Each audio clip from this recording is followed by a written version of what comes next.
How are you doing, everybody? I'm at the Physical Economics Conference 2016 in Washington, and today we're going to do a special impromptu interview of Jurgen Mimkes, who is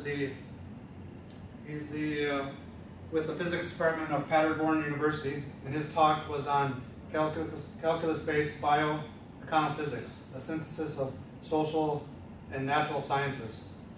So, Jurgen, how did you get involved back in the 1990s, how did you get engaged into social and natural sciences integrated?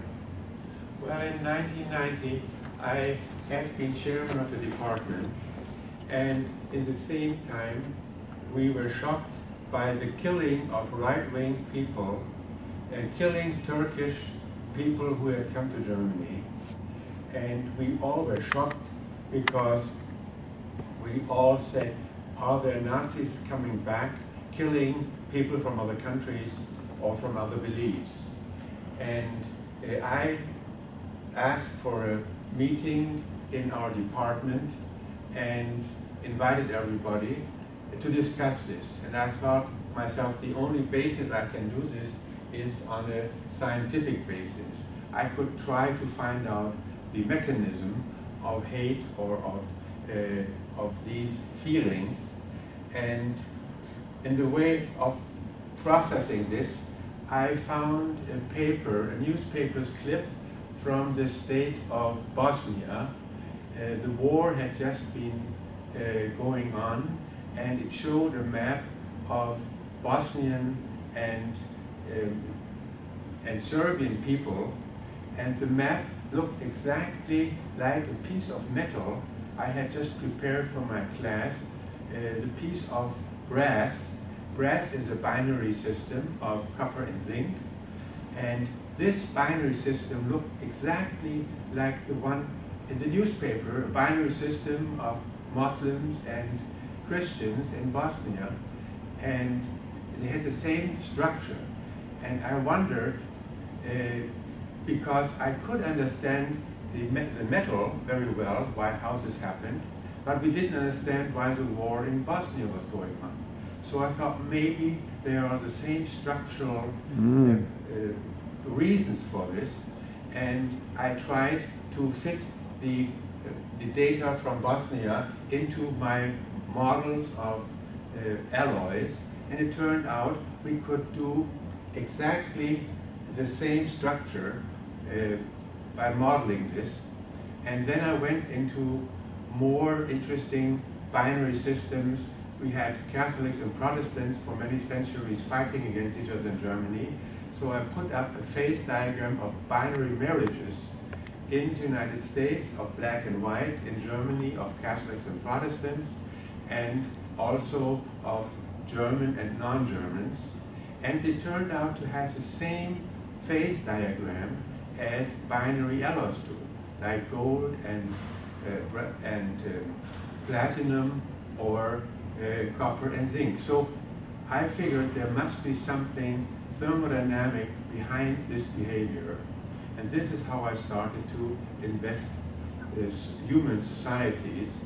And by the time going into this, involving into this, I found it much more interesting actually to deal with people on a very scientific way than with atoms.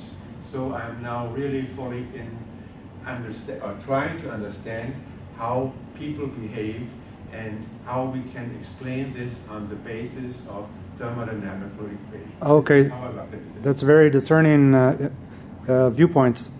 So back when you were studying the phase diagrams of the separation of the binary alloys, what sort of scientific principles, physical principles, thermodynamic principles were you teaching students, and how I will show this later here. In this okay. All right. Sounds good. Slides. I like the. So your first paper then was which one? The first one was binary alloys as a model for the multicultural society. Excellent. Very famous paper. That was in 1992. Yes. This yes. was in 1990. Okay. 92 or 93, that time at least. Yes. All right. And from then on, I thought, well, if thermodynamics works so well in societies, it must also work in economics, because economics and societies are very closely connected. And so I started to go into basic economics and trying to set up laws, and I found that we can use the thermodynamic laws of the first and second law and apply these to economics, and we obtain nearly everything we want to know from this if we understand it right. Okay, and in the 1990s you were the chair of the department?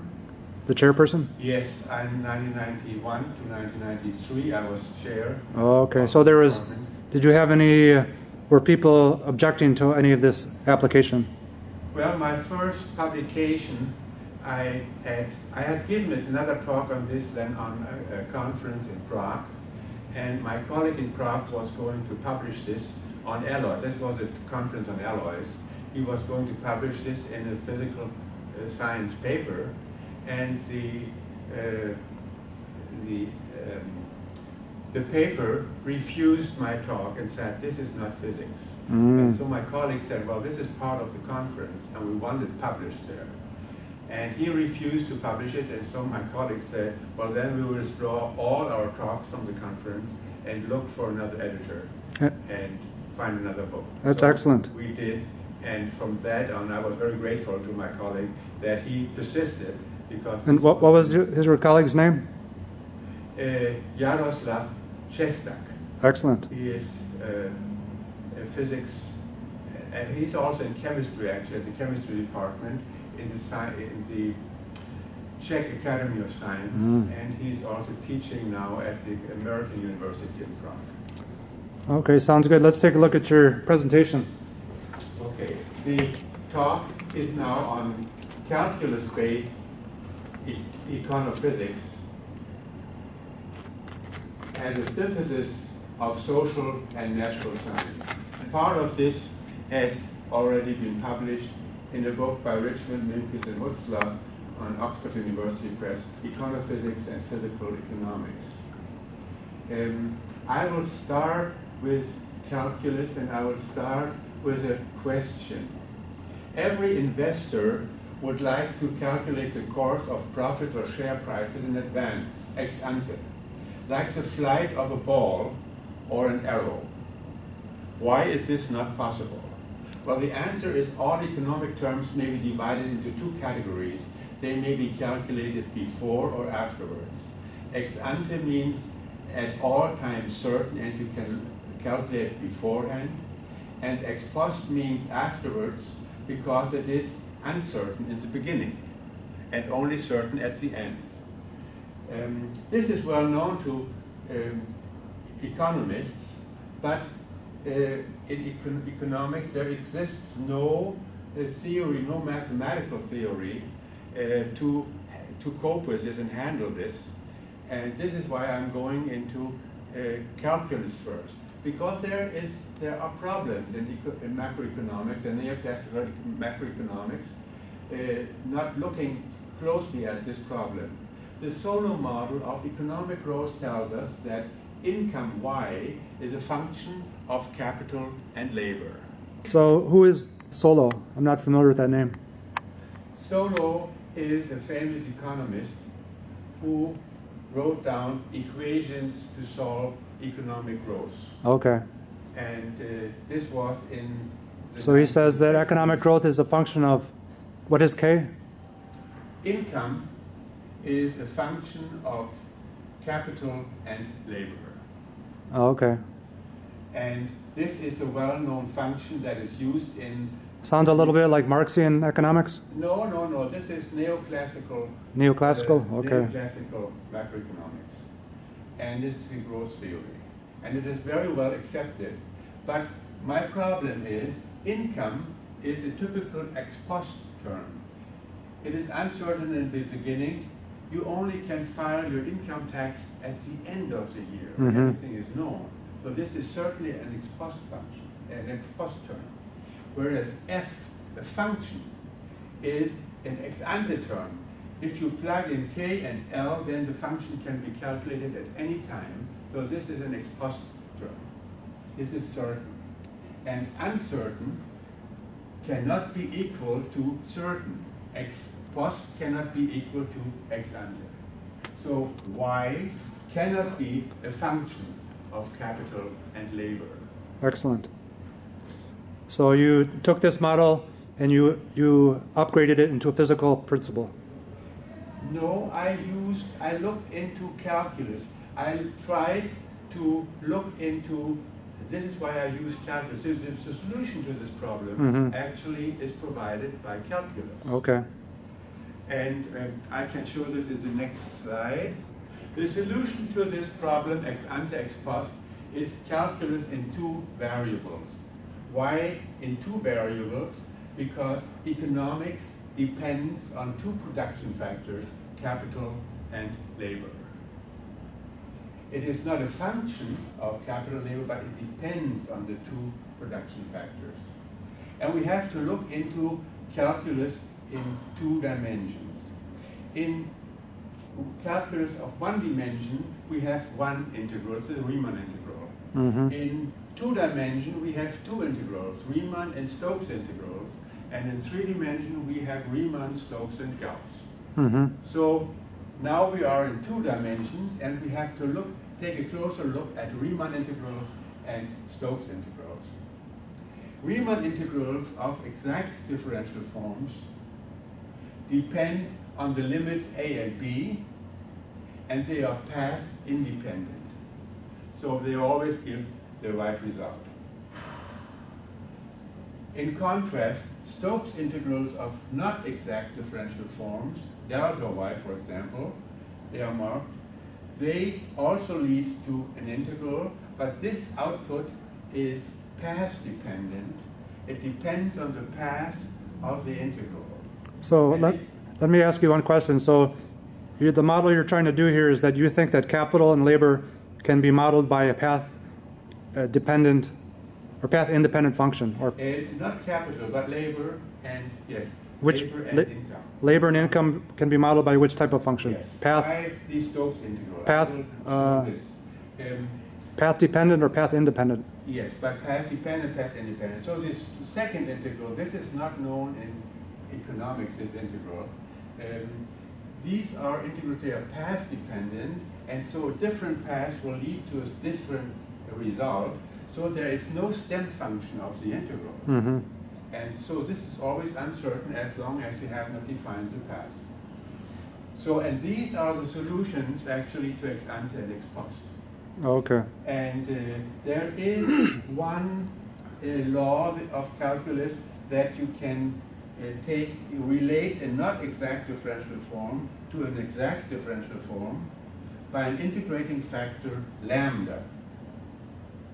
And this actually replaces the solo law, or the wrong law, y equals f, because we have now delta y, because this is an ex ante, ex post function, or ex post term, and this is the ex ante term, this is the function, and lambda is an integrating factor. And I will come back to this. Let me just engage at one point. It took me a long time to track down who was the person who thought up the integrating factor.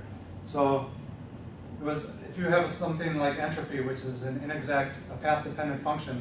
No, entropy is exact. Entropy is exact. Or heat. If you have heat, heat is a path-dependent function. It took me 5 years to figure out who was the one that came up with the model of integrating factor, and that was Euler, Leonard Euler. Yes. So Euler was the one that came up with what's called the Euler reciprocity relationship, just for everybody at home, because it took me, I searched for a long time to figure out who that was. Yes, this is, I could give examples to and make it understand very easily, but I would need another page to write this down. I could do this though, if you Yeah, that's okay. No, I just wanted to make the note for Yes. people at home, the details. We will now look at closed Riemann integrals and closed Stokes integrals to look at. A closed Riemann integral is path independent and the path from A to B is equal to the path from B to A, so this closed integral is 0. This is always true. And this is certain, and it's like a ring. You go around the ring and you wind up at the same point where you started. So just to clarify, you're talking about labor here or capital? No, it is just the general model. Very general term. Oh, okay. Mm-hmm. And we will later see what this function is. So any function that you integrate and which is exact and is a path integral, this will lead to the closed integral will be 0. Okay. And if we go to the Stokes integral, a closed Stokes integral will never be 0 because the integral from a to b will be different from b to a because it's path dependent. Mm-hmm. And so we never have 0, we have always something that is not 0. So that is the difference between the two integrals. And I will give now a few examples of the closed integral. Let's take a household that works in industry and earns 100 euro per day and spends 90 euro for food and goods, and the surplus is 10 euro, a very simple example. This is actually a closed Stokes integral.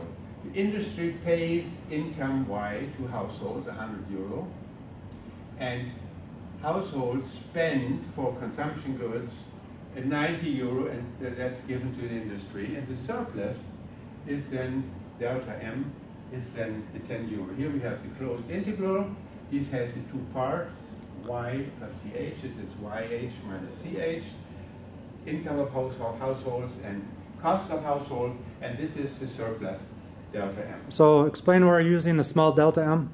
You say delta that M, the monetary balance is inexact. This is the balance of the monetary balance between the two.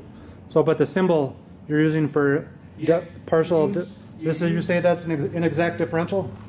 No, this is a not exact differential, and it has not 0, but it has a value. And this value we call delta M because from one term you have, starting from the end to the beginning, you have then something different. We will see, we can write this as an Excel equation, of course, and then you have here this Excel picture.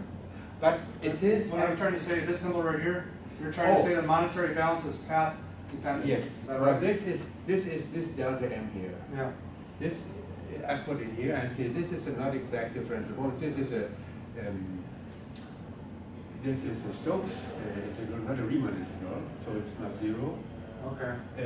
Maybe I should put in the idea of this is one page only which I could add. That's no problem. So y here is yes. the, what is y? Y is the income and C is the costs. So income minus cost equals monetary balance. And that's in a path dependent function. Yeah, you have income, you have costs, and this is the surplus of savings. Okay,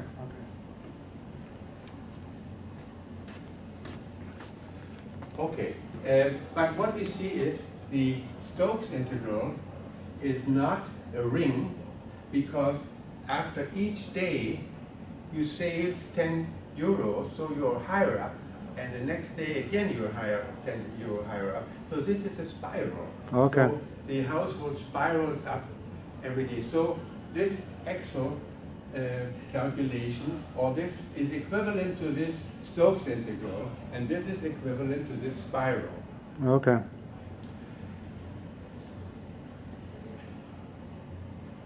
We have other examples for closed Stokes integrals.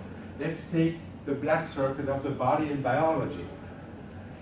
The arteries carry carbon and oxygen, carbon from our stomach and oxygen from our lungs, and bring it to the muscles, and on the way back, by the veins, we have carbon dioxide and no energy. And the difference in energies goes to the blood, to the body.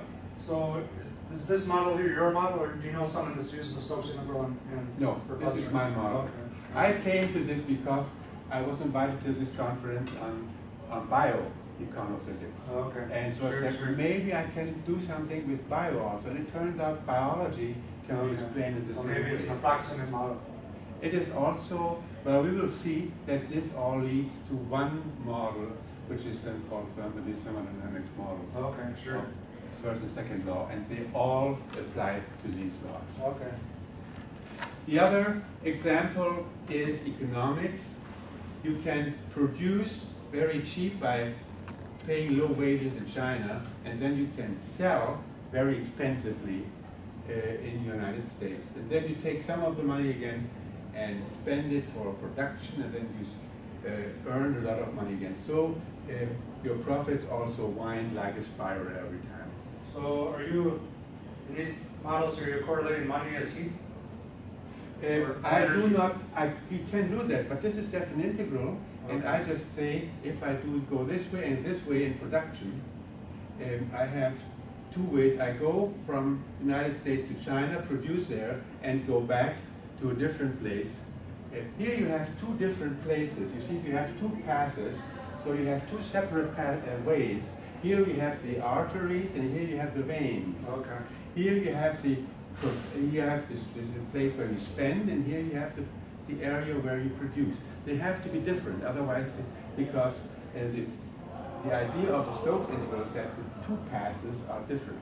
Okay, now what about your heat pump here? Yes, and this is the same again.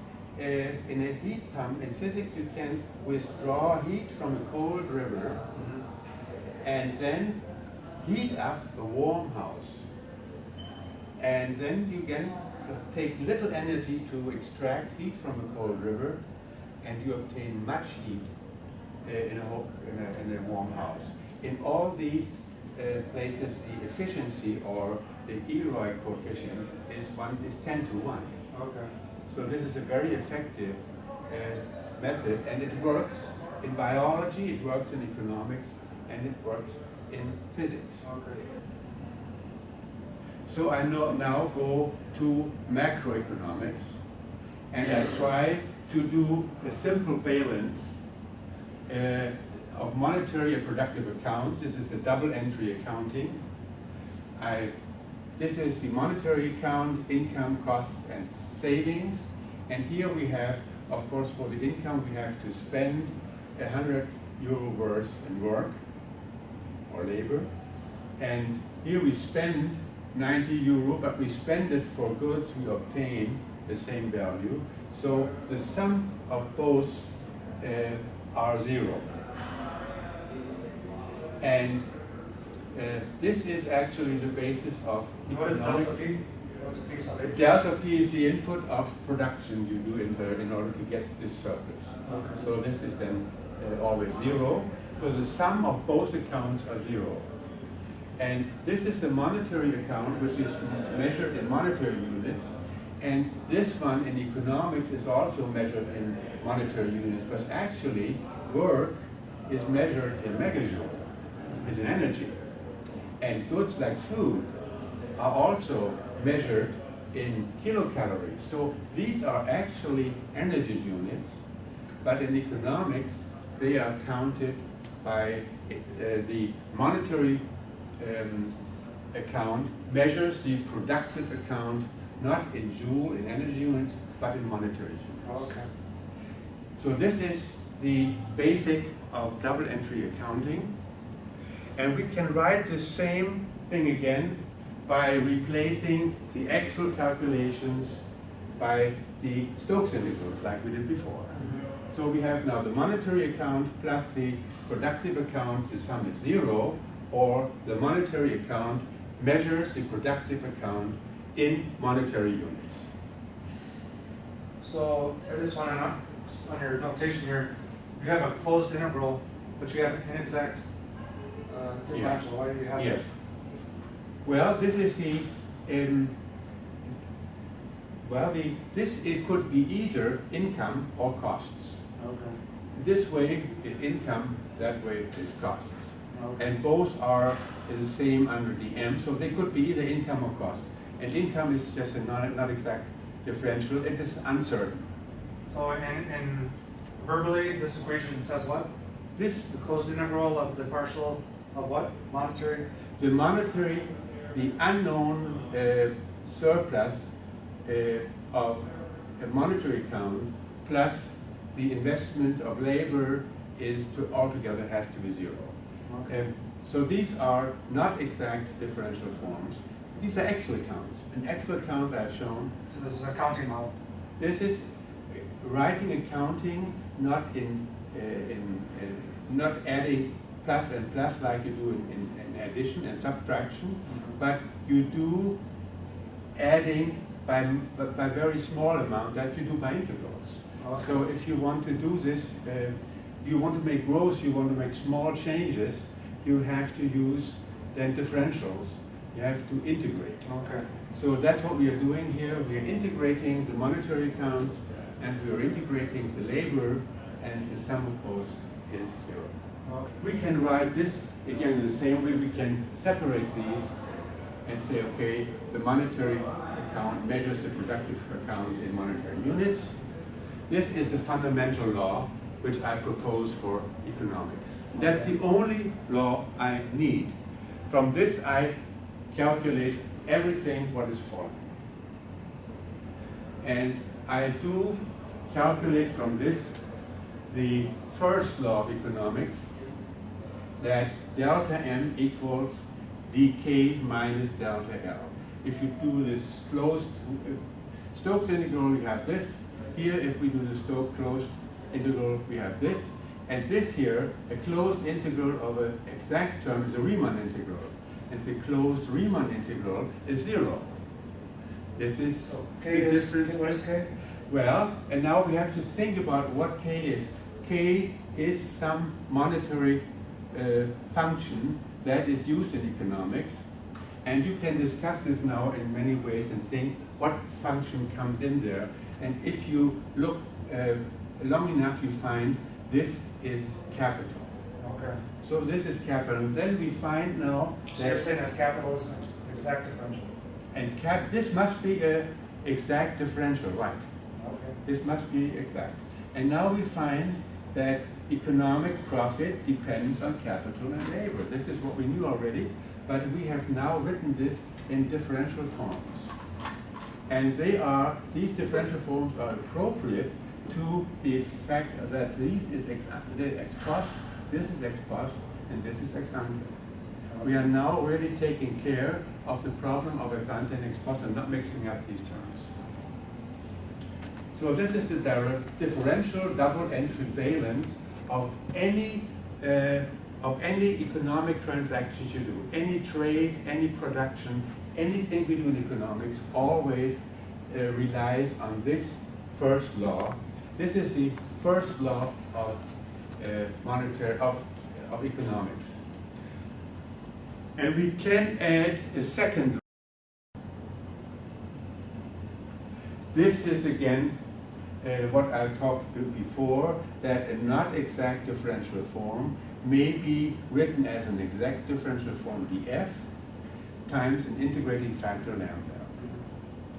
And this turns out to be the proof of the existence of this function. Whenever we have profits or surplus, we can always find a production function that leads to this profit. This is what this equation means. So this is the existence proof of the production function. And what is lambda? It's undetermined? And lambda, so far we haven't discussed this yet, we will later. Okay. This is the integrating factor so far, and we will see what we have to, what this is defined by. Actually, we see that this exactly, y is just part of this, the upper part of the m, that this replaces the solo approach. So this is the correct solo approach there. Okay. And now we have here the fundamental laws of economics written down in monetary units. We can measure everything by money. So money is the dimension of economics. Economics always looks at the dimension of money. We can do something else. Since we know that the productive circuit is actually in energy units, where labor, work, and food is energy units, we could also say, okay, now we measure the monetary circuit by the productive circuit in energy units. They're equivalent. How can we do that? Well, we can use the oil price and transform money into energy and energy into money. Yeah, that's there's a whole history of people just modeling energy as money. It goes back at least 100 years. Yes, this is an old series, nothing new here. I do not follow any ideas or principles of very honorable. Let's take a look at your top equation here. So the closed integral of the partial of the monetary, what is that? The monetary circuit. This is the monetary circuit correlates the. Yeah. This now is, I have written the same law here with different letters because these are now energy units and not anymore monetary units, but they're still the same functions because this is still the monetary and this is the productive circuit. Let's just look at this one and going to this one. Yes. So explain in detail, how do you understand the partial of M in terms of the partial heat? No, this is just, M I say is measured in monetary units, and now I measure it by the oil price in energy units. So I give it a different name. I say this is still the monetary circuit, but I just give this a different name so I know this is now measured in energy units. Okay, what would be this is the cube. What would be an example of this in an economic system, like an actual something? Well, we had already, we had this circuit, we had the cycle of dm, which is the income, and back we go by costs. And then we have income again, and then we pay the cost. So this is income and costs actually. This is mainly the result that we used already, and I use it always for income and costs. Okay. That is a closed cycle, and that leads to a surplus. So you're making the jump from income and cost integral to input of heat and output of heat integral. Not yet, not yet.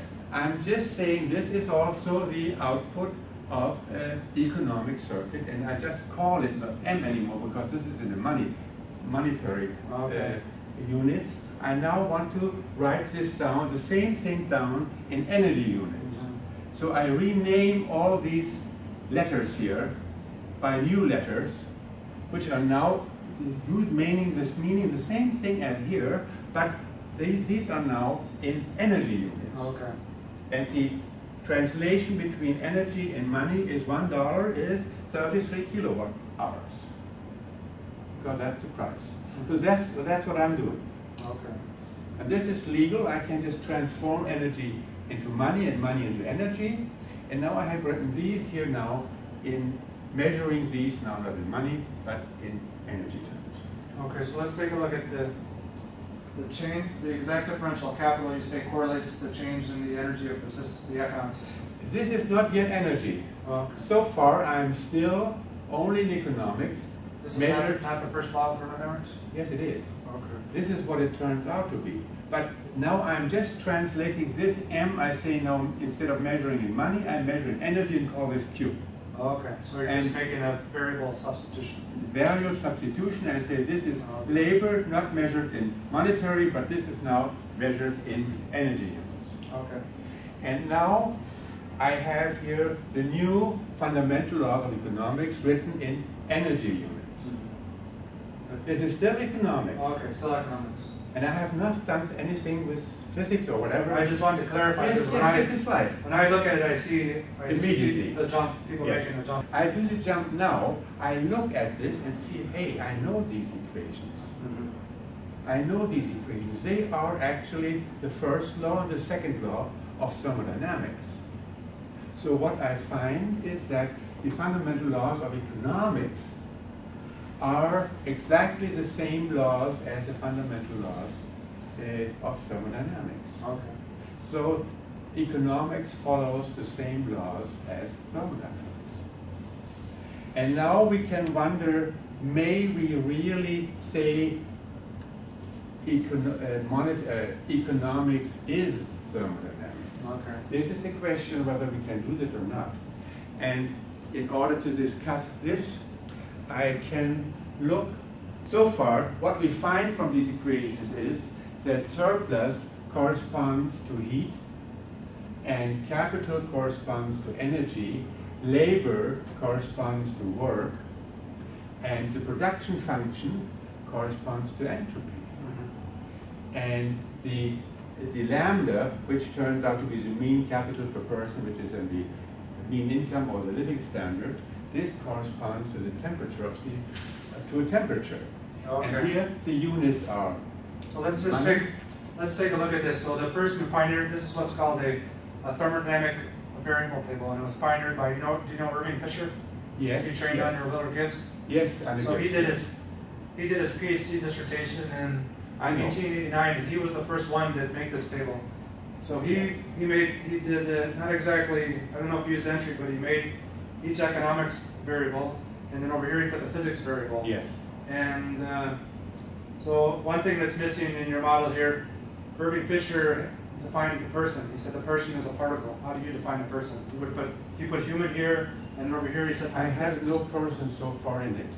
Okay. In my laws, I do not have anything that I can touch with my hand. Heat you can touch, energy you can touch, work you can touch, entropy. These are all not now things you can touch yet. But we will see how people come into this system later. But I have just started from one law, actually, the law of double entry accounting.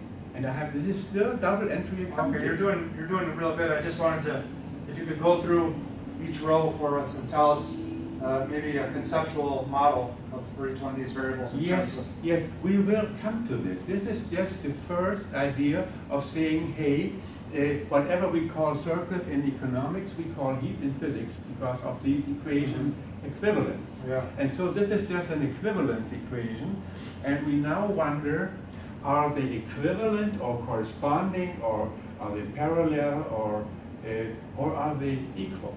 Mm-hmm. And for this question, I looked into this picture.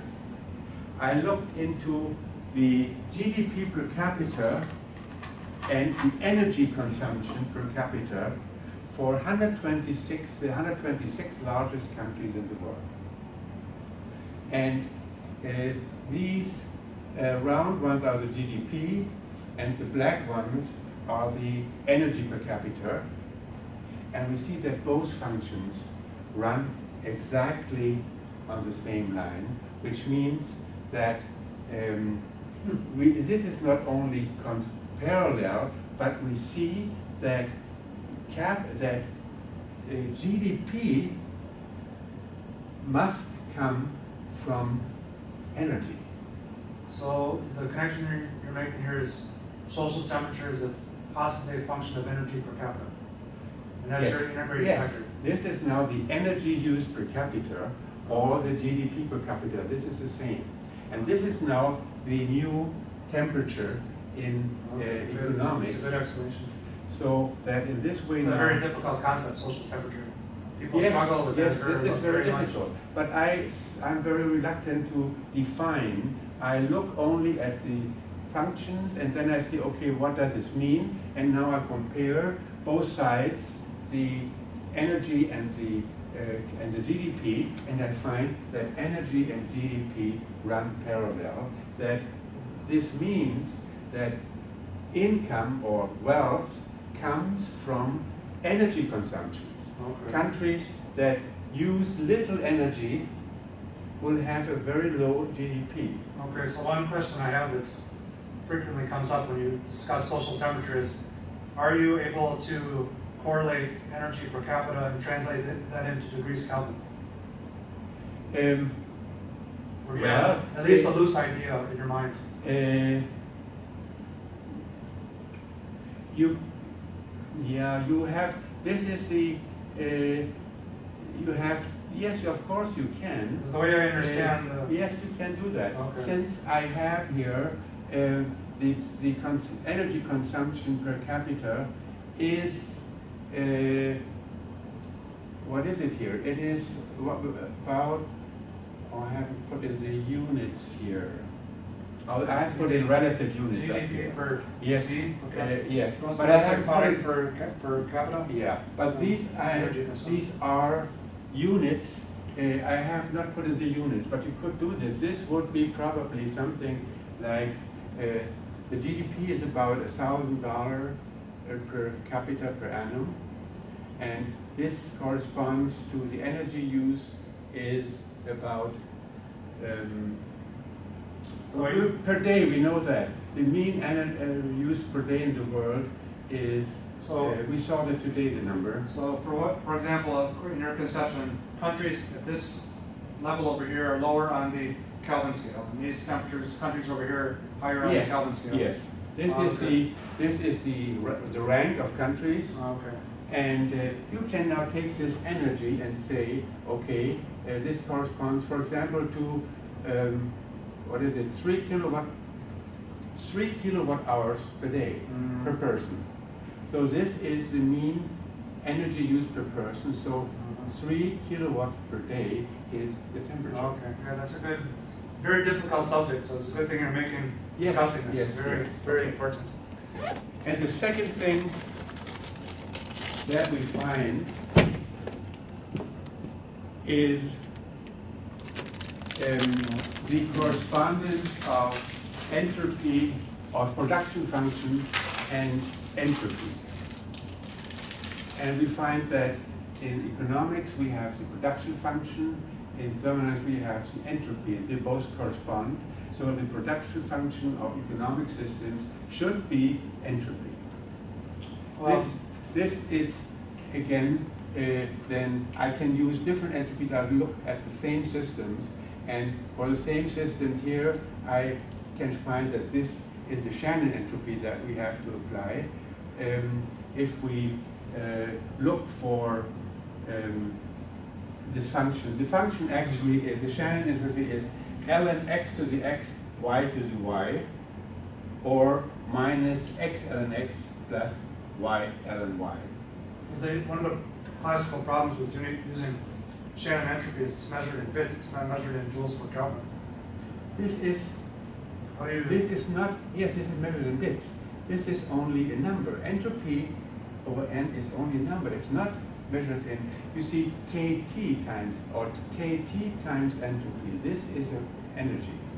But entropy itself is only a number. It depends only on the number of elements, not on the type of elements. That's why you can apply entropy to letters, to numbers, to atoms, to people, to any system. Okay. You have to know how many people are in the system, or how much money is in the system, or how many atoms are in the system, and then you can write down the entropy of the system. Yeah, I agree with you there. You can write down the entropy, but it depends on what entropy you use. So Karl Popper said, if you use Shannon entropy, that's a fallacious approach.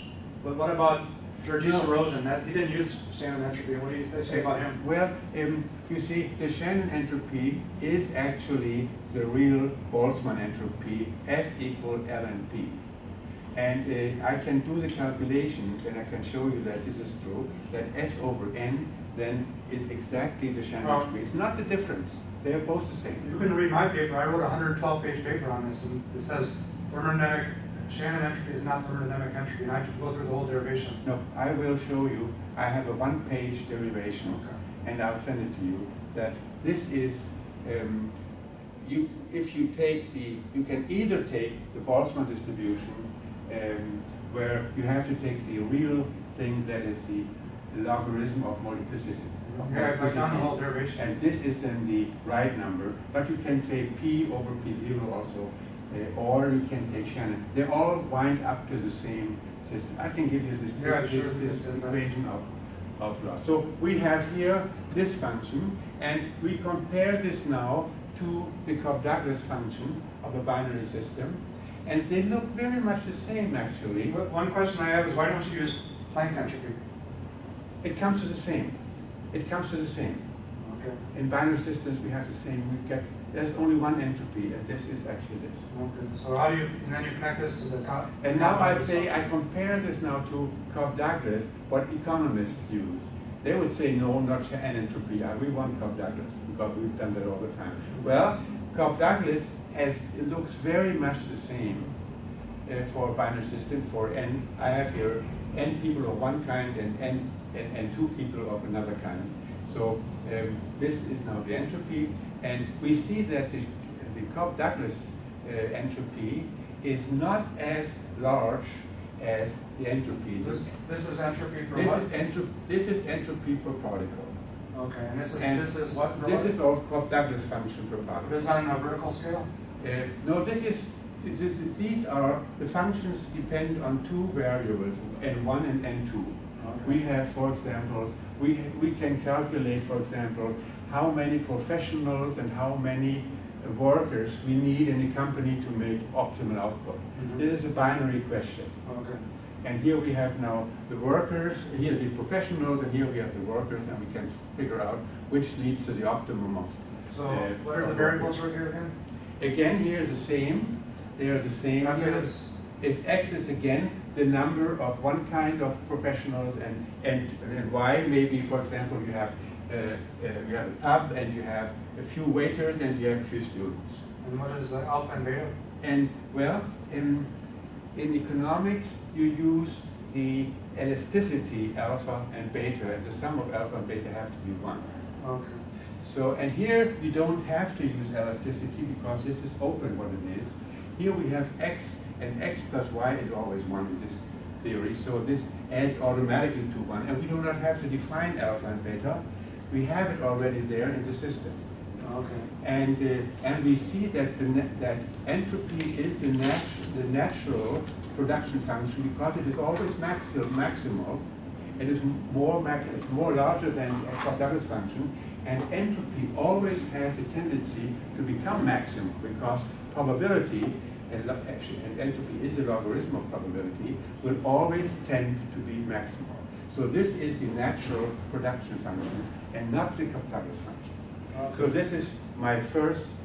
We have now found a new production function in economics, and and the new production function is much more meaningful than the old production function of Cobb-Douglas, because if we put down here the first and second law, the first law of thermodynamics and the second law of thermodynamics, we can interpret this by this nice picture. We have a light breeze with energy dE in a park that will easily empty a paper basket. Here, this is a paper basket, and it will easily generate this order by blowing the paper all through the park. And the paper will never come back into the basket by itself. Okay. So we have generated here disorder, and entropy is a measure of disorder. This makes entropy so interesting because it is connected to disorder. But according to this law, a janitor may work, this is work, the input of work, and sweep the paper together and put it back in the basket. Okay. And then you see work here, input of work, reduces entropy. If this is large, then this will become small. That's a good, I like your model. That's better than, what's his name, model about the tornado going through a junkyard, assembling the Boeing 747, or, you know, the typing monkey analogy? Yes, yes. Those are tried in. So we learned from this, work is ordering. Excellent, good. I like this one. So this is, you see that entropy is closely connected to production because it shows it is work. And it's connected to work. And I have written the same law here again. Labor is capital minus dq. This is the profit. This is lambda ds. This is dq here. I've turned around. The profit is capital minus labor, and labor is on this side, and surplus dq is on this side, and surplus according to the second law of lambda ds. So labor is increasing. You can increase capital by laboring. If you go to work, you increase your capital, and you can do work by reducing entropy. Entropy reduction of n elements is labor. These are the two parts of labor. Production of capital and reduction of disorder. And you see this here in the manufacturing of cars. In a great plant, there are thousands of tires and nuts and bolts and all these things together. And workers, they have to put them into the right order. And only if they are in the right order, then you will have the right car. If you do mistakes, then this will not be the right car. So production is really ordering according to a law, and this law is actually in this K in here. This is, in physics, this is here the energy or the chemical law that tells you how the atoms go together. And this is in the same way, and this law tells us here in which way this car needs to go together. So this production right here, production of the car and the automobile plant goes into the decay. No, decay is a law of production. This is like if you have a molecule, you have the energy, and you know that the minimal energy will be the right molecule is given by the minimal energy. Yeah. But you see that this is now defining which car we are supposed to build. Good. Like in chemistry, this tells you which molecule you have to build. Okay. And so we see that now production is, manufacturing is, entropy reduction is ordering. Brain work, just take these letters here. We do brain work by putting these together to make sense, like in science. We have so many ideas, and we have to put them together in a way that it makes sense. Excellent. But if you order this becomes ordering. So what does a medical doctor do? He orders the body of, he makes the body of his patient in order. And what does a teacher do? A teacher orders the brains of his students because they have wild ideas, but they don't know how to do it. And then he tells them the right order to do this, to do the right math, to the right laws. So again, work is ordering. That's great. Did you ever read Stephen Hawking's History of Time? I didn't get through it all. In one of his, in the middle of his illustrated edition, he says that the reading of a book, when you're ordering these letters in together to make sense and to learn new words, lowers the entropy of the nervous system by so many units. Yes, this is exactly here. This is exactly here. And so entropy is a function of n elements, trash with n pieces, or a shop with n goods, a company with n people, or an election with n voters. And ds is then distributing, enlarging entropy, distributing trash. That makes this order. You can also distribute goods. That is selling.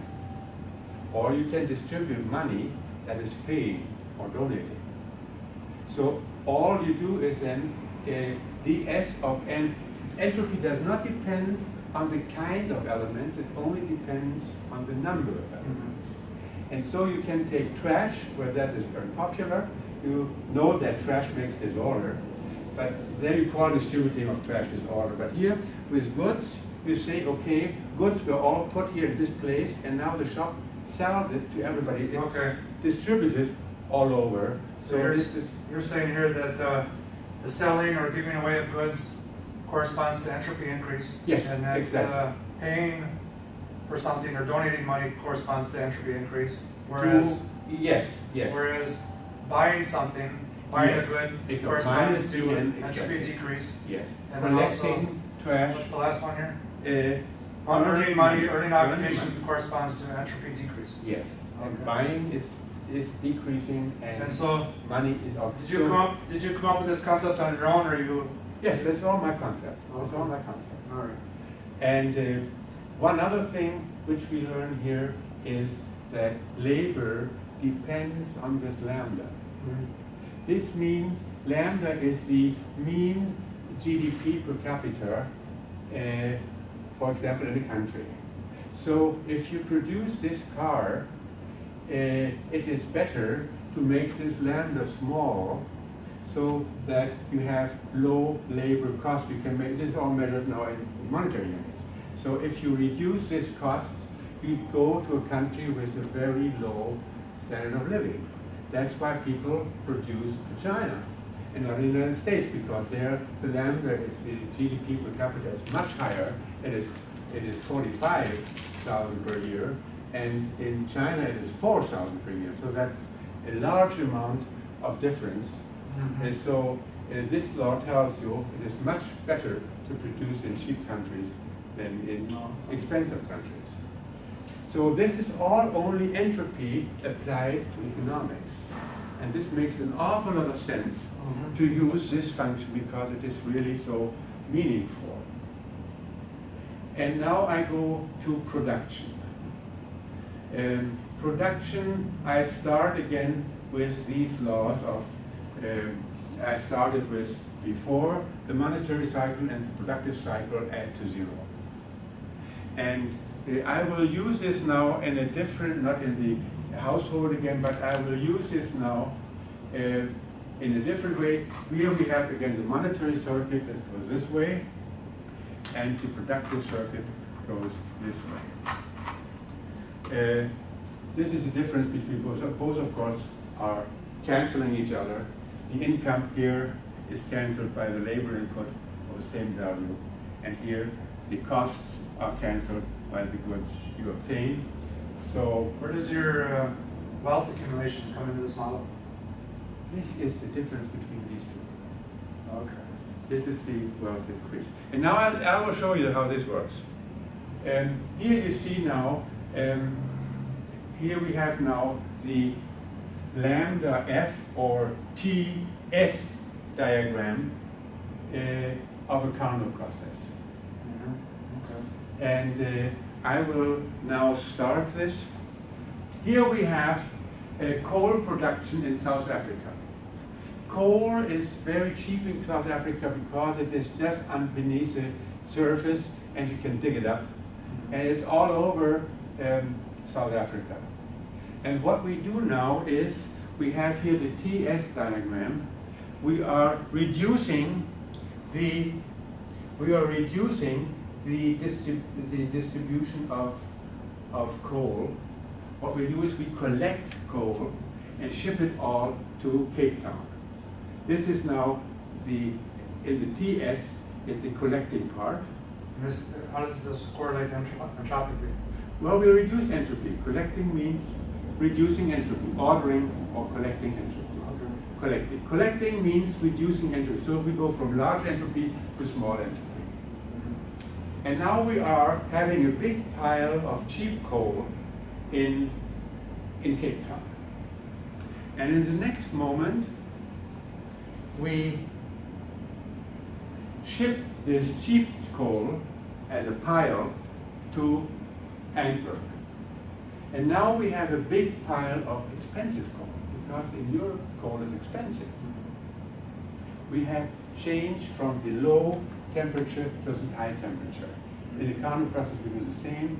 We have the gas, and we have it first at low temperature, and then we put it to the high temperature on the steam engine, and then it expands. And here we will expand this now. We will distribute this coal. So you're saying you took the coal which was in a low entropy state and you put it into a system. Low temperature state. This was low entropy state. The GDP per capita in South Africa. Low temperature state. Low temperature state. And we bring it to a high temperature country, Europe. Okay. So, but this is the entropy change. Entropy means you exchange and you collect and you distribute. Collect and distribute. What I do now is I keep on going. This is really good. I've never seen anybody talk on video about social temperature like this. Yeah. Very And impressive. now I have again distributed this to the consumers. Now coal is used by the consumers. You see, the main idea of production is of collecting in a cheap way, collecting products in China in a cheap way, putting them to a high temperature country like the United States, and distribute them there again at a high temperature. This is the idea how to make production. Producing cheap, selling expensive. The motor sucks in the energy at low temperature and then blows it out at a high temperature. So we're now here we almost finished this production circuit. I will now start the monetary circuit. The importer here collects the money from the users.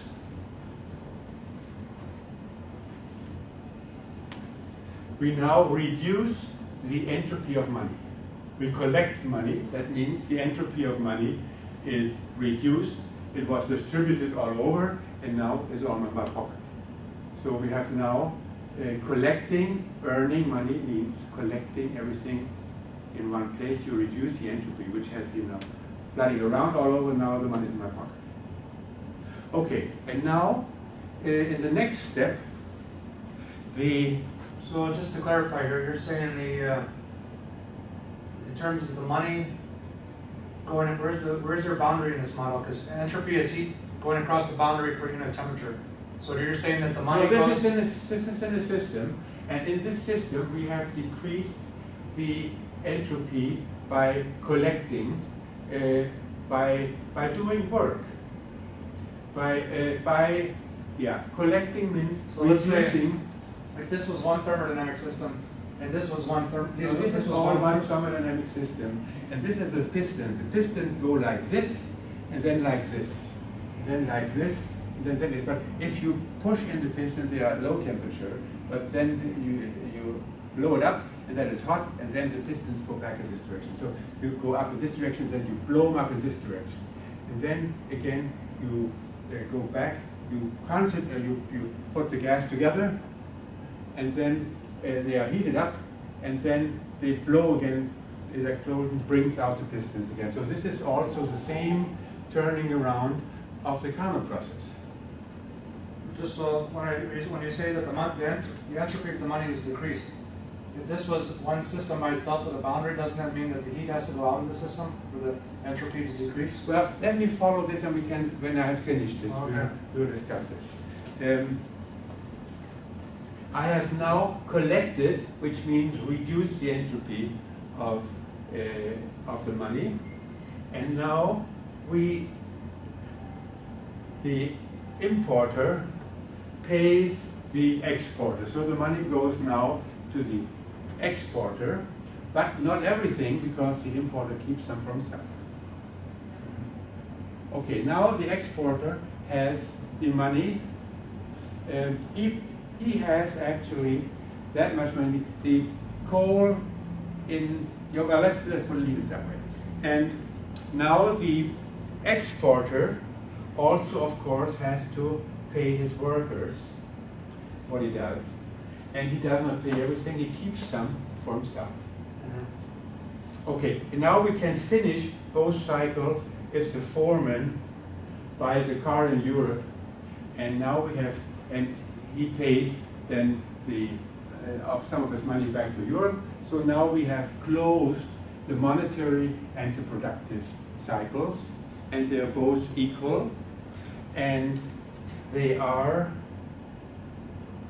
I'm sorry, this is the wrong direction, I have to go this way. And what we do now is we have now again the TS diagram, or lambda S diagram, and we have here the delta Q that is generated in this Carnot process. This is the difference between these two levels. This is the delta Q, the heat that is produced in a Carnot process. And this heat is then, this is very important now, this heat in a motor that is generated by each run around is distributed to both sides of the piston. So it's to the cold piston and to the hot piston. So where is S1 and S2 in your economic model? Well, this is here S1, S2, and this is T1, T2. This is a Carnot process in the TS diagram. Which one is, so this is higher temperature, so this Yes. would be this is South Africa? This is South Africa, and this is Like England, Europe. This is Europe or Europe. something, Yeah. okay. And you see both sides profit because both sides get something from this distribution. So both sides get warmer and start at a new level, like a motor. If you run a motor, at first both sides are cold. And in order to start this motor, you first have to make this. You have to put in energy, or now we have batteries. Now the battery starts first and gets a little difference of temperatures of the hot side and the cold side. And then the motor runs by itself, and what it does, each time the heat that is produced is used to increase the temperature of the motor. The motor gets hotter and hotter and hotter and hotter and hotter and hotter and hotter, and the efficiency of the motor becomes bigger and bigger.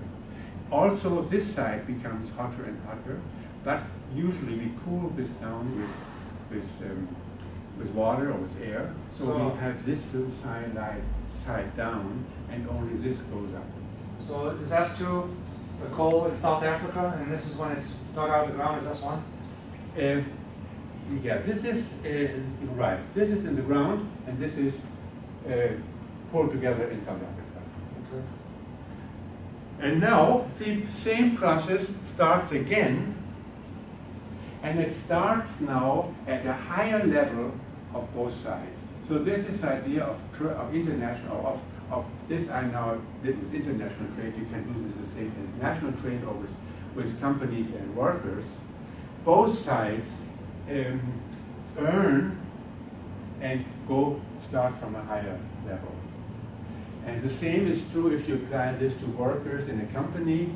They earn 100 each day, and they spend 90 for food, but the company, on the other hand, buys for 100 and sells for 120. Okay. So both sides gain from this. So this is like a company with workers. Any company with workers works exactly the same thing. And you have to have, this is very important, you have to have two different reservoirs. You have to have the working class and the productive, and the monetary. Actually, labor and capital. That's what you call it later on. It is the labor side, the workers, and at the capital side, these are the industry owners who run this plant. And both have to profit from this in order to make this machine run. Okay. And this is now trade. You can do international trade by using this example here. Still running. My student did a very good job with this. You can do the same with any company. You have to have two different levels to do this. That's why you have wholesale and what is the other one? Wholesale and final price or something? Yeah, you have the wholesale prices and you have the market prices. And you have to have those. If they are the same, nobody will gain. And you can might as well drop this. In that way, trade and production need two different levels. Okay. You can do trade also not only with rich and poor. That is very easy, and that's why it works so well. That's why production with China and US works so just wonderful. You can also do it within one country. There you have also two levels. You have apple farmers and pear farmers. The apple farmer, the apples are very cheap because you have plenty of them, but you do not have pears, so pears are precious. Whereas the pear farmer, pears are not so precious because he has lots of them, but apples he doesn't have, so they didn't work. So they can trade, and they trade on different levels. They say, okay, I trade you, I produce cheaply the pear, and then I pay it expensively to the other side. And the apple farmers are the same. I produce cheaply the apples, and then I sell them expensively to the pear farmer. Okay. So at each trade here, there is only entropy change, exchange of goods or money. The gaining happens in this part. Okay. Because here you have the different levels of production and selling. And in the trade process, you do not have any gain or loss, because if I sell you something, you will do that if you don't think you get exactly the same worthwhile thing. So this exchange here is exactly isothermal, which means without profit or loss. This part here is without profit or loss, and this is also without profit or loss, because the workers work exactly for the coal what they do. But this here makes the profit or the loss. Interesting. The presentation should be like we do it now. We have to have a talker and a questioner.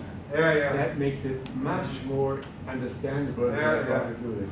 You see, what I did here is showing that the process needs always two levels.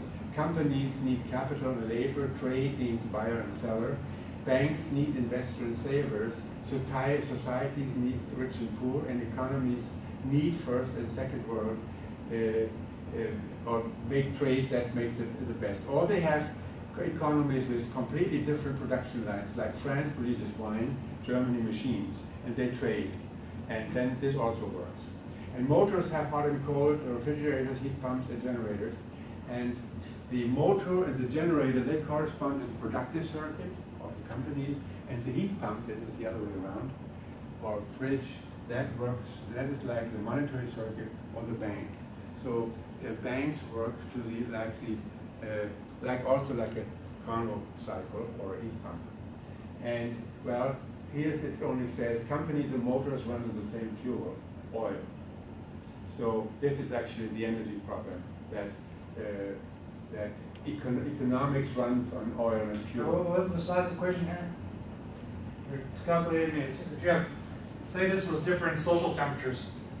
You're saying the country, this is the temperature of South Africa and Europe? Yes. It calculates the efficiency? Yes, it So there has to be a difference in temperature between the two social systems. It has to. We are now talking first about the economic system, and I can talk about the social system later. This is now still the economic efficiency, the temperature of the economic system in monetary units. And this is actually the EROI. So you have a different model in your head for social temperature, and you have a different model for economic temperature. Is that right? Yes. Well, you can convert them both into degrees they Kelvin? both can be converted again, but they are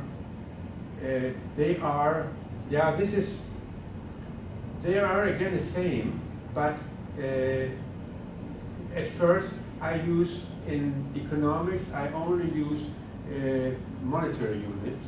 In physics I only use energy units, and now in social systems I only use social, emotional dimensions.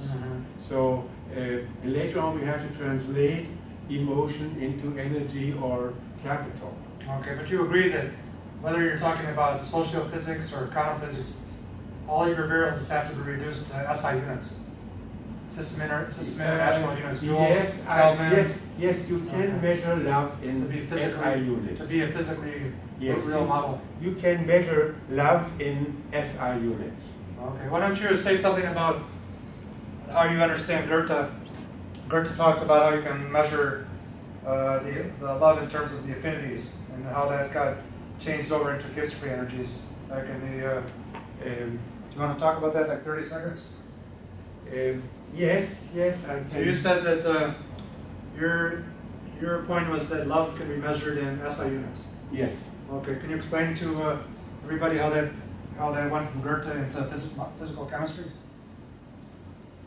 Well, and now talk about how, tell us Americans, how we went from Empedocles to Goethe to some of your work where you cite Empedocles and Goethe, and then you go into your thermodynamic formulations. Okay.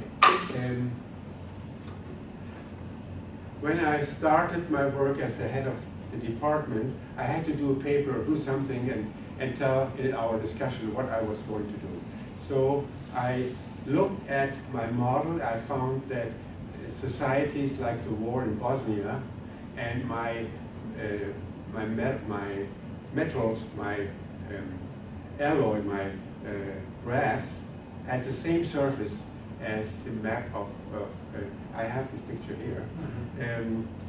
I thought there must be some close relationship, so I used the equations of actually of chemistry or physics to apply this to metals or to alloys, as well as to binary social systems like Catholic, Protestants, black, white, and foreigners and people, or Bosnians and Muslims. And the phase diagrams were the same. So I said, well, this is funny that it works so well. But then I realized somebody else had done that 2,000 years ago. That was Empedocles. And he did the same thing already, because first many object and say you can't have chemistry and explain social systems by chemistry. And then I said, wait a minute, Empedocles from Agrigento, he was, I don't have the dates now exactly in my mind. 1450 yeah, 1450 BC. He said, people that are friends mix like water and wine, and enemies separate like water and oil. So he was the first one to explain social interactions by chemical interactions between water and oil and water and alcohol. So this is actually the first one who started this. And this theory was long forgotten, and Goethe found this by chance by his studies, and he thought this is a brilliant idea. He was actually trying to understand chemistry, and he thought he knows quite well about social systems because he had much experience with social people. And he Here, show people the book at home. I'll zoom in on you. He said, well, I know very well how people react, and now I can map this to chemistry. And then he said, okay, I will write a chemical novel where two agents or two couples meet like two agents in chemistry meet, like hydrochloric acid and sodium hydroxide. Yep. And they meet, and at the moment where they meet, they start separating, and each one takes one of the other and forming sodium chloride and forming water, H2O. Okay. And in this way, he said, people also react in the same way. They also have these affinities, and there must be also an attraction between different people, not only between men and women, but there must be for special people, there must be a special attraction, higher attraction, like in chemistry. So he applied the idea of Empedocles that people, that the behavior of people can be explained by chemistry in his novel, Die Wahlverwandtschaften. And so very many people love this idea very much. How do you say it in German? Die Wahlverwandtschaften. Die Wahlverwandtschaften. Verwandtschaft is relationship. Yeah, yeah. Wahl means to choose or election. So Goethe believed that that model scales up to social interactions, and you believe the same thing. Yes, and I think we can really apply these laws to people, and Goethe had a big success at that time, so this book was very well read. It was his only natural science novel. But it was very, very controversial, though. Yes, it was controversial. Of course, many people objected, but many people were just delighted to have these ideas, which had come up from ancient Greek times already, and revived this. So, what were some of the reasons that you know of that people objected in Germany? Because one of the reasons that I know, the first English translation of Goethe's Elective Affinities was done anonymously, because the person was feared for their books were burned at Oxford. James Froude did the first English translation, and his books were burned at Oxford because Goethean principles contradict Christian morality. So that's one of the... Yes, this is what very fundamental governments at that time would have thought, that this idea contradicts the Bible, but there have been many things already contradicting, like the Earth is not the center anymore of the world.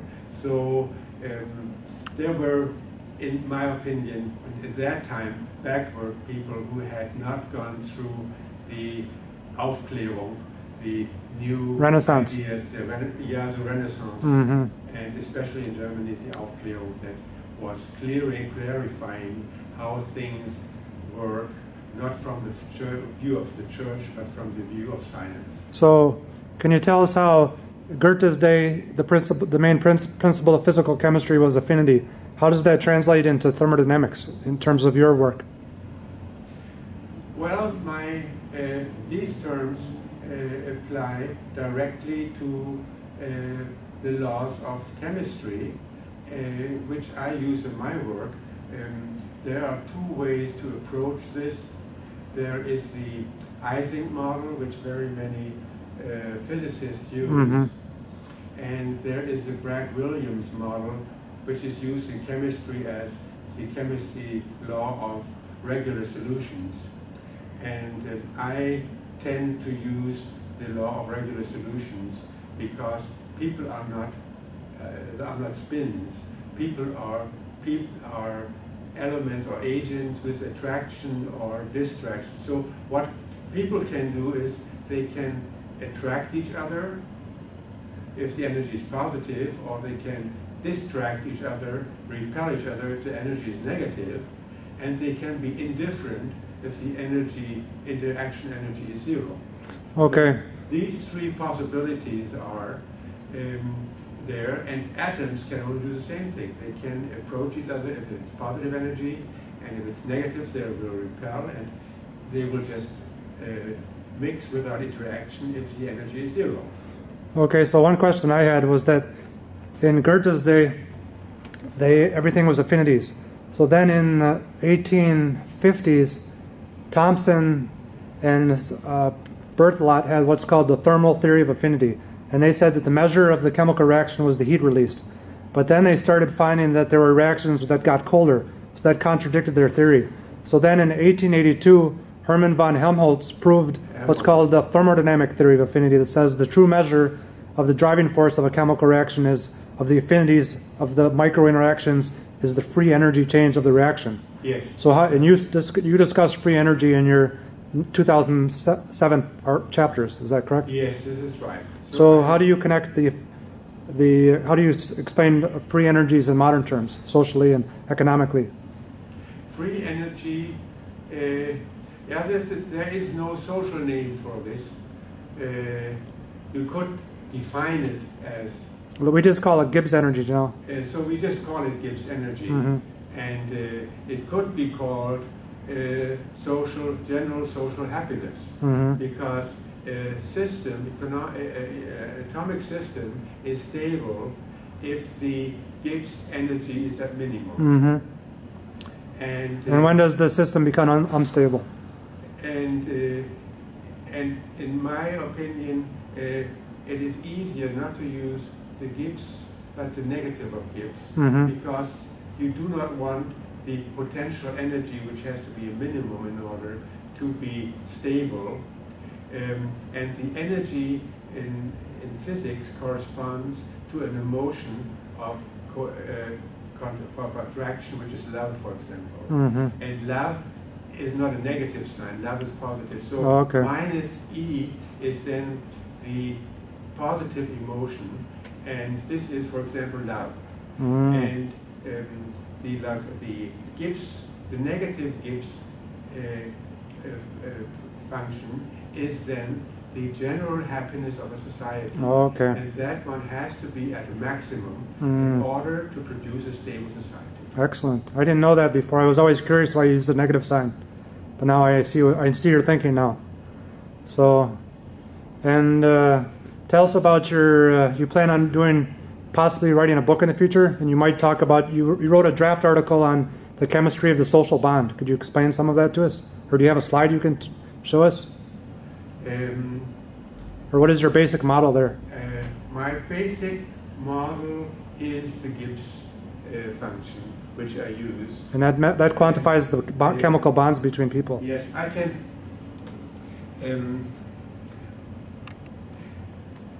Yeah, I have many talks on this. I do not know what's in here. Maybe I can go through here and see what this is. Oh, yeah, here I have. Here I have my summary of my talk. You have in economics, you use production and trade. That is corresponding to the counter process I was just talking about. Economic growth, this is corresponding to the heat of motors because it's the counter process. And income is, for example, how much should a manager earn? This is the barometer equation that tells you then about the distribution of income, of energy for the atoms. Where exactly you're talking about bonds here, chemical bonds, is that correct? No, this present talk, I can go all through this, and here I come to societies, and here I come to politics. And I can talk about financial markets, that is like statistic and roulette. And then I go to societies, and then I have homogeneous societies, I have hierarchies, which are collective, we have democracy, which is individual, and we have global state, which has no bonds. This corresponds to solid, liquid, and gas. So they are which one is liquid?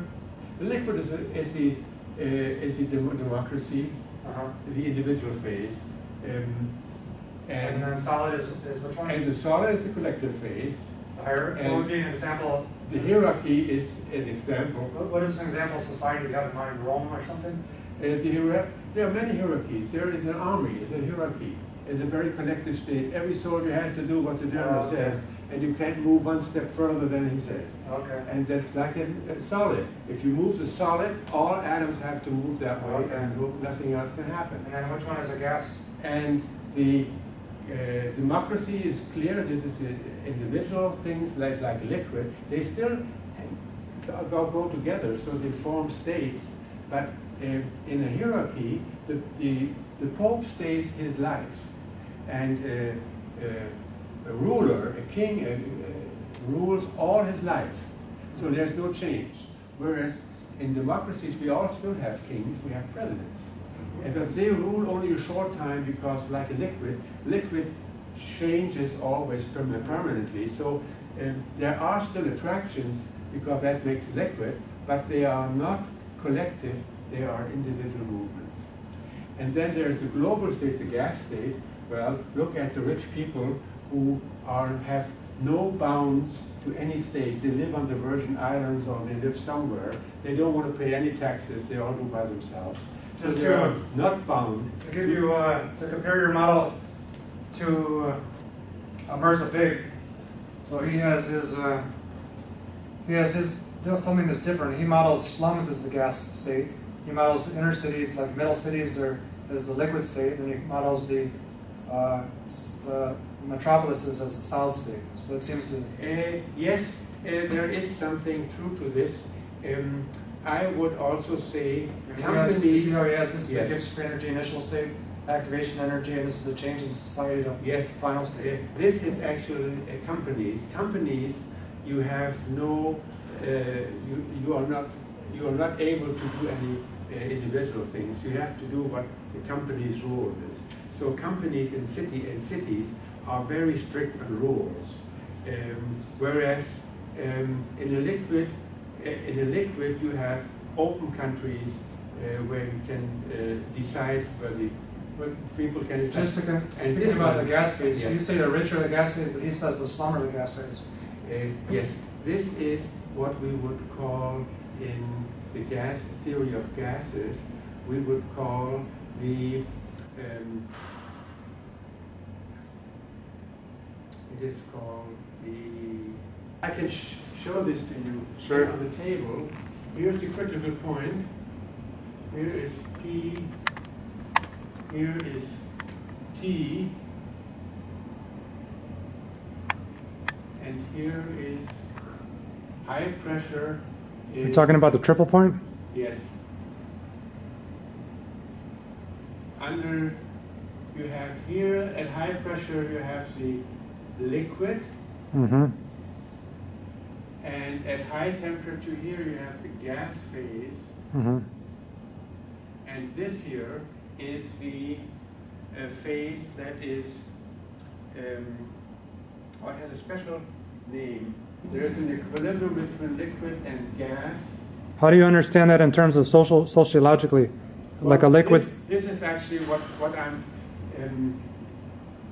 trying. So, where would be an example in society between liquid and society? You would say the democracy and the rich represent the phase diagram?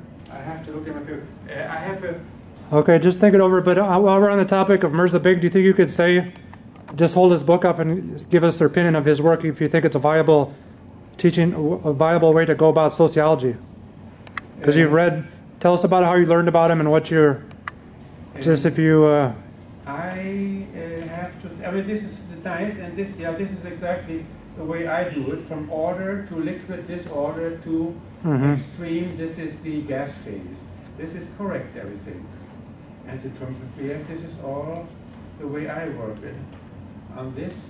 Oh, his work is similar to yours. Yes, it is very similar to mine. Because at the end here he uses the. You can see he uses the free energies.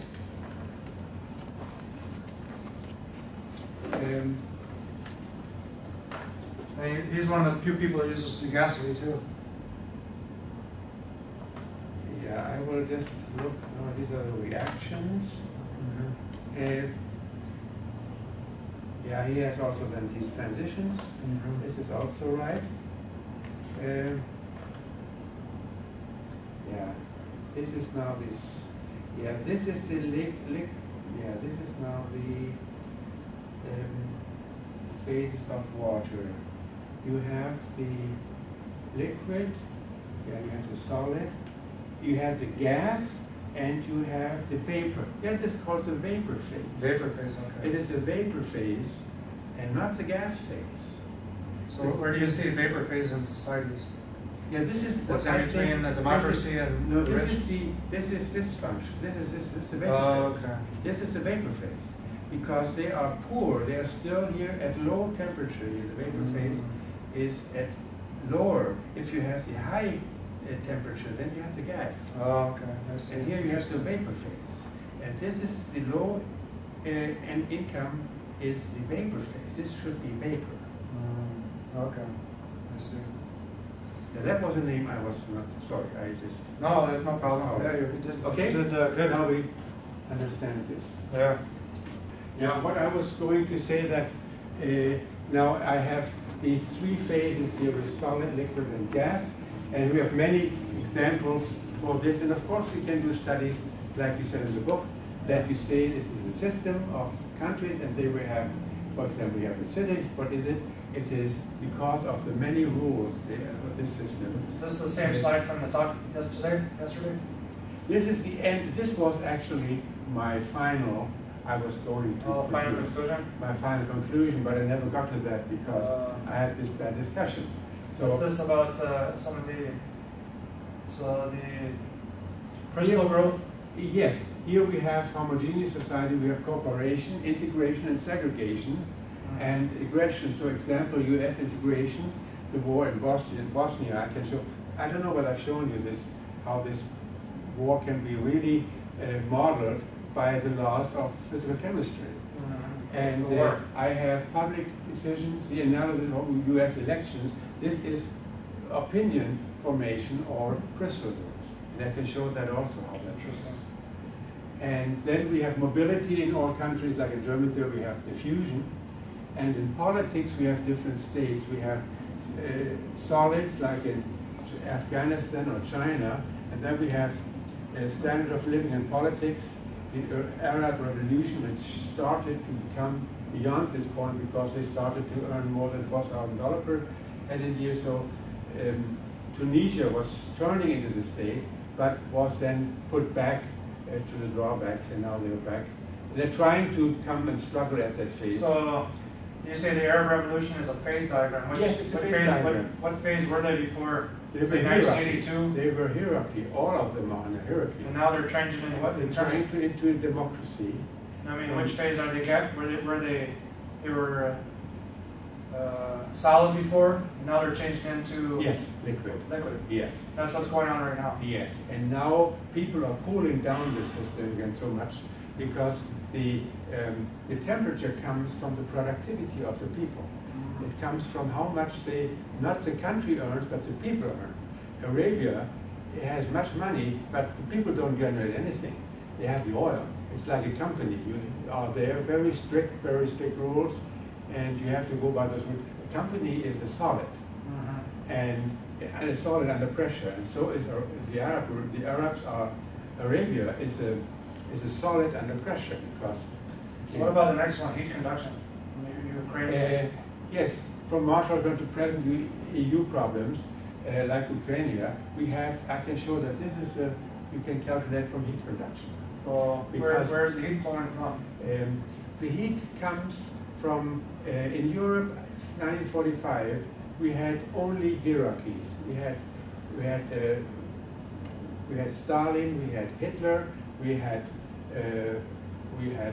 Franco in Spain, we had Salazar, we had Tito, we had in Yugoslavia, we had in Greece, we had the generals, we had only a hierarchic solid state. And then by the war, everything started new. And there, the Marshall Plan invested a lot of money in 4-5 countries, in Germany, in France, in the Benelux, and in Britain. And they started to get enough GDP per capita to move stably in the liquid, in the democratic phase. But everything else around was still hierarchic. Spain was under Franco, and then was, of course, in Italy we had also a dictator, but Italy also started to come into a liquid phase. But then we still had Spain and Greece and Portugal, and the people from Spain and Portugal and Greece came all to Europe to work. And they sent money home. And then suddenly when their income from this income from Germany and Spain and France and Belgium, they reached the level of about $4,000 per year a head. They became not again hierarchic, but when Franco died, the new king said, no, we all want to be democratic. And so he changed it, and he was exactly at this level, because below $4,000 per year and head, almost all countries are hierarchic. And above this value, most countries are democratic. So, in terms of the Carnot model, where's your hot body and your cold body in terms of the European Union and Ukrainian? The hub would the state of democracy or hierarchy or global is a state, is a temperature. No, but I mean, when you talk about heat conduction, where is the heat conducting from? Which country? The heat conduction comes from the center of the EU, from Germany, France, and England and the Benelux, where the people generated capital by working, and they were very effective. And so the workers took the from Spain and Italy and Greece, took the money out and brought it to their homes. So there was an energy or capital flux from Central Europe to the other states. And they finally melted up and decided to become democratic. And then there were still very many people from Yugoslavia. So they're all working, trying to work in Europe. And they all send money back. So finally, there, the people got enough or earned enough money that they said, now we don't need this system anymore, and now we want to turn into a democratic phase. And so the people then turned against the communists and turned into the democratic rule. So this is a state that depends on your income. If you are poor, it's much better to stand together and do something which you can't do by yourself. So many people can do magnificent things. But after you know very much and you are at a very high level, then you say, now I don't need this boss anymore. I can do myself, I know myself what I have to do. So then you become individual, but only at a high level of productivity. Then you know what to do, you can do better stuff. And so, what about, let's go with this atomic diffusion part. What do you mean by there? You mean that when a person migrates, it's the person is in atomic geometry moving across the boundary? Yes. You cannot prevent atomic diffusion, and you cannot at a high level of temperature. And the GDP per capita in the world rises, and is rising now at about 8,000 GDP per capita. What is your definition for atomic diffusion in terms of economics? It's mobility. Mobility? Mobility is exactly the, in diffusion you have the diffusion constant, and that depends on temperature. Mm-hmm. And in migration you have the mobility, and the mobility depends on the GDP per capita, on the mean income. Mm-hmm. And the higher the GDP, the higher the mobility of the country. So you're modeling a person there as what? As an atom. It's an atom. It's part of a system, and the general movement. People in this country, they stay here for a while, move there, and then come here and move there again. If you go to the Ukraine, they have stayed there all their life, and their grandfathers have stayed there, and their great-grandfathers have lived there. The mobility is zero. Mobility is a measurement of GDP. Actually, another way of measuring this, the GDP or the temperature of a country. Mobility is a very good way of doing it. So let's talk about barometer. Point number 3 at the top there. You say that how much a manager should earn is a measure of the pressure. No, it's a parameter formula, which means you have a well-defined energy you need for an atom to get up to Mount Everest, because it's just the barometric formula. It's the Boltzmann distribution. And you get, the higher the height, the higher has to be the energy to do this. If you have a common energy T, that so the Boltzmann distribution tells you only very few get up that high. Only very few molecules get up to the top of Mount Everest. That's why you can breathe there. Yeah? There is not enough oxygen because the oxygen... At the top of Mount Everest, there's lower pressure. There's lower pressure of oxygen, yes. And how does that correlate to economically? How do you find lower levels of pressure? No, it is actually the lower number. It's the lower number of people. So a few atoms only get to Mount Everest, and a few people only get to earn $1 billion per year. And they're at a lower pressure? Yeah, I would not use pressure because I use in economics, I use temperature and entropy as the both variables, and not temperature. But I could think about pressure also. In military things you can use pressure, but very often I'm more successful with using temperature and entropy as the variables, not temperature and volume or temperature and pressure. Because I think that you know Ingo Müller, right, who wrote the history of thermodynamics. I know Ingo. He's a fan of your work, your phase diagrams. In his chapter on socio-thermodynamics, he cites you as the grandfather, kind of, and he says that to use entropy in an economic system or social system, you also have to be able to define correlating with the related variables: pressure, temperature, volume, and energy. So you have to do the five main variables. Yes. So you don't do much work on pressure though. Okay, I have not yet. Okay. I feel so successful with T and S. Yeah, you did. You made a start before. You've done a lot. You've done a lot more work than most people in the last 50 years. And even Victor, I value very highly, and he knows a lot. But he worked at P and T, and he didn't get ahead with that.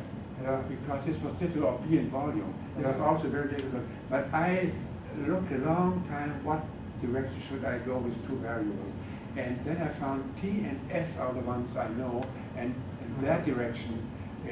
And you can do the counter process. Once you get your foot in the door, yes, then you can start. Then it is. And you can always take the counter process with P and B, but you can also do it with S and T. Yeah. And this made me say, okay, let's forget about P and B. Let's take T and S. So in solids, you would only take P and T because you can't change the volume of a solid. So you better take the pressure that you can put on it and the temperature. That will then give you access to the solid. Whereas in a gas, you can give it the volume, so you take the volume and the temperature in order to handle this. And in economics, it turns out it's much easier to take temperature and entropy as the variables that you can handle it very well. But you, of course, can, in military case, you have to use a pressure, the military pressure or something like that, and apply this. And I will probably add something, but I found P and V are very difficult in economics to handle. So I just went on the way I opened it up. Yeah, it was a good. I like your lecture. It was a good stuff there. That's very. Well, thank you. Thank you. I like the way you proposed. You need somebody to talk and somebody to question, because keeps everything understandable. Understandable, yes. And I think that's the way all lectures should be done. Yeah. There's much more profit from that. But okay, we don't have that time. Yeah. But this is a very good way to do it. And I feel myself that I think I have made it understood, but then I know, okay, nobody has understood, and then there's nobody questioning. Yeah. And then I'm reluctant to go on because I know they haven't understood. Yeah. Sometimes you have ideas in your head and you understand them. Yes. But does that you think that people understand them, but maybe only one person understands, so that's why it's good to ask. Yeah. So, yeah, I think this is a wonderful idea if we can go in this way of not having these short things only, but then starting now, you tell us the real thing. Yeah. Very good. Well, thank you so much. Oh yeah, this is going to be pleasure. Very valuable videos for the Americans.